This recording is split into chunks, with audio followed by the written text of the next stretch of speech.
अब हम आपके सामने द्वारिकापुरी और उग्रसेन के राज्य का कुछ वर्णन करते हैं।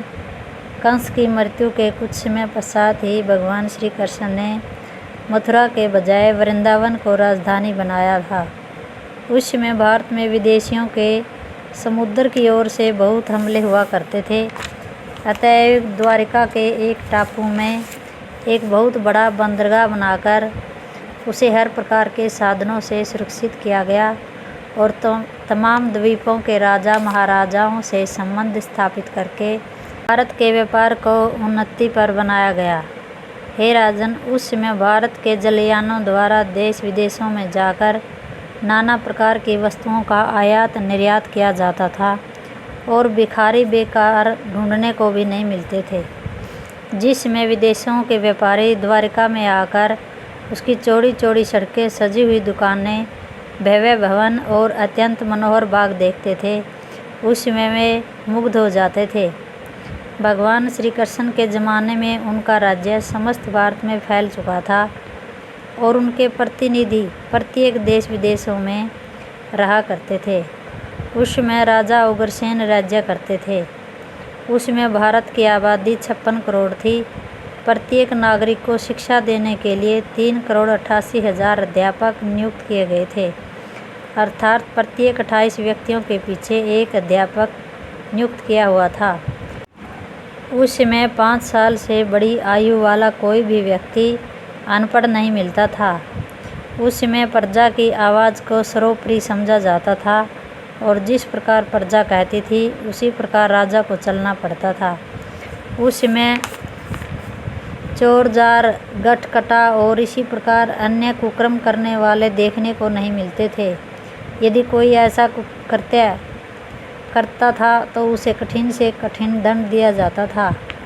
इसी कारण प्रजाजन अपने घरों में ताले नहीं लगाते थे और नाना प्रकार के शुभ कर्मों में रत रहकर अपना सुखमय जीवन व्यतीत करते थे। चूँकि भारत देश सदा से गौ को माता समझकर उसकी सेवा पूजा करता आया है, इसलिए भगवान श्री कृष्ण ने भी उस समय गोवंश की समय सेवा करते हुए यह नियम बना दिया था कि जो गोवंश की सेवा करेगा, गोचर भूमि को संरक्षित नहीं रखेगा एवं गोबर को जलावेगा, उसको कठोर दंड दिया जाएगा। परीक्षित, उपरोक्त नियमों का हम अब तक पालन करते हुए आ रहे हैं।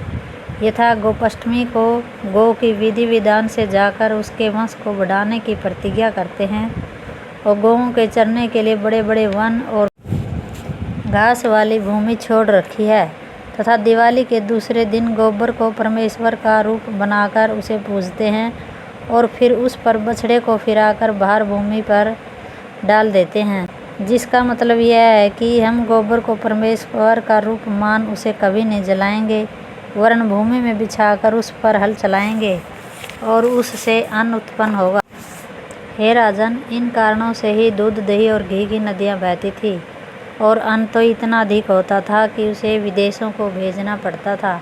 अतएव न तो कोई भूखा रहता था और न ही किसी के कोई बड़ा रोग होता था।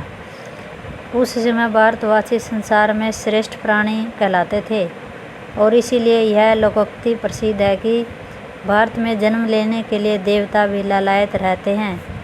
इतनी कथा सुनाकर श्री सुखदेव जी कहने लगे कि हे राजन, इस प्रकार अपनी प्रजा को आनंदित देखकर भगवान श्री कृष्ण भी आनंदित होते हुए देश में विचरते थे और धर्म उपदेश करते हुए उनके प्रत्येक कष्ट को दूर करते थे।